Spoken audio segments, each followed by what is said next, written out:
Unacceptable student housing conditions and disagreements with landlords and letting agencies are just two examples of common problems faced by University of Warwick students in Leamington Spa and other student towns.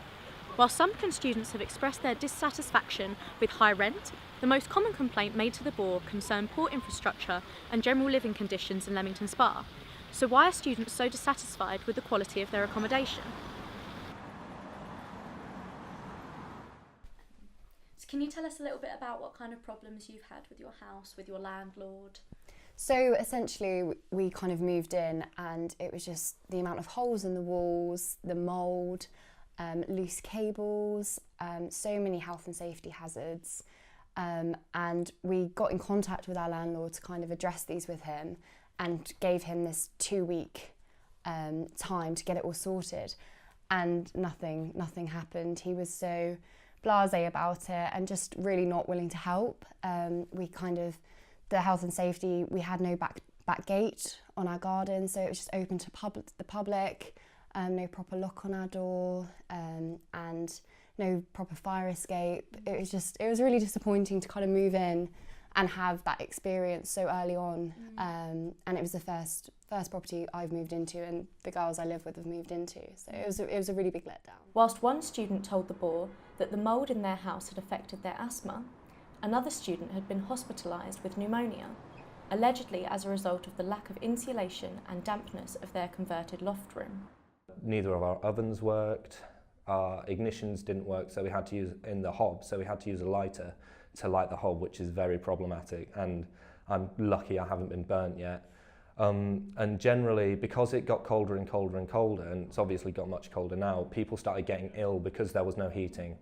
I had to go home and actually to Nottingham, like an hour drive to grab a heater to take back up. We were staying later and later on campus because we didn't want to be in the cold. It was actually impossible to work in that level of cold. And I had an issue where my window got broken through no fault of my own, and the landlord and the letting agent managed to fix it in 2 hours. And despite us continually protesting and talking to the landlord and the letting agent about these problems with the heating and whatnot, over the course of us arriving to the course of them finally being fixed, it still took them 6 weeks to actually sort them. And the fact that it took them 2 hours to sort a broken window but 6 weeks to sort out the heating showed that we weren't a priority of theirs, but also that they thought that we were essentially mugs. One student also specified that they, the letting agency, were refusing to return our deposit due to wear and tear, and only gave it back when we told them we had a meeting arranged with the Citizens Advice Bureau before we could discuss it any further. When we got through our cleaning bill, they'd charged us for they'd sort of done the thing where they go down and they tell you everything that's wrong, which we had so many problems with anyway, so they tried to charge me for a lamp that wasn't in the little video thing, you know, when they show you around the flat, the inventory thing. Yeah. So they were trying to charge me for a bulb that wasn't put in that, even though in the original video that lamp wasn't even in it. Yeah. So, and just to charge for a light bulb as well when there wasn't one we moved in, regardless. It was just so many like little petty things like that. Anyway, on top of everything they broke down, they then said we're going to minus another £24 for communal cleaning space, and we were just like, you've told us everything that you were already going to take money off us for. And I think in total it was roughly around like just under £100 per person that was taken from our deposits for the cleaning.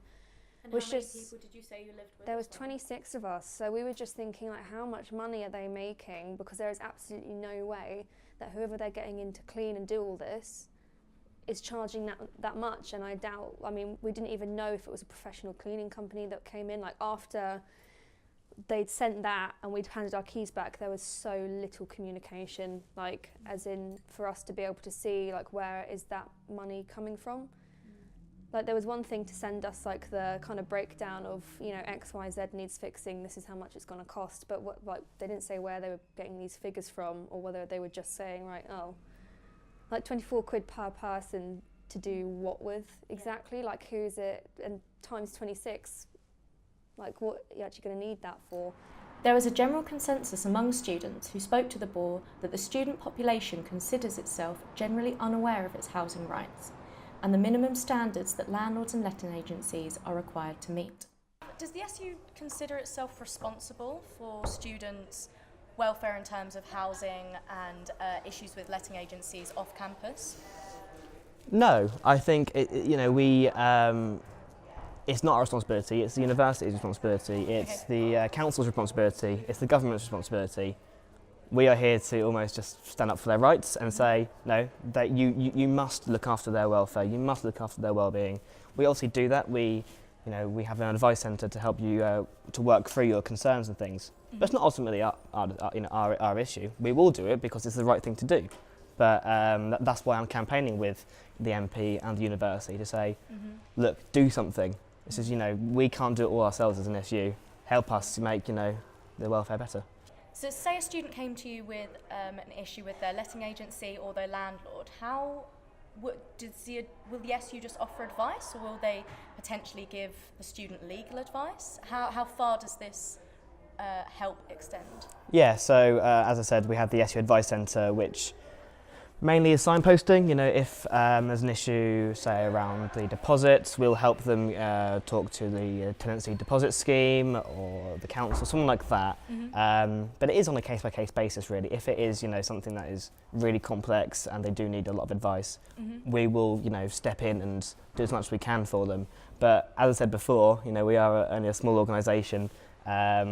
We want to be, there proactive and campaigning for other people to actually make sure that their welfare, the students' welfare, is safe and secure.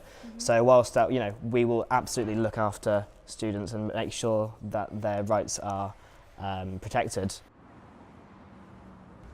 Despite the complaints made by students, 75% of respondents said that they were satisfied with their student housing this year.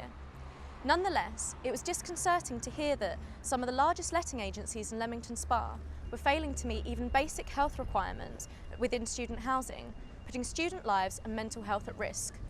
Among students who had discovered cases of illegal conduct within their student housing, there was a strong sense of frustration and upset that students just didn't have the time, the knowledge, or the resources to deal with this problem.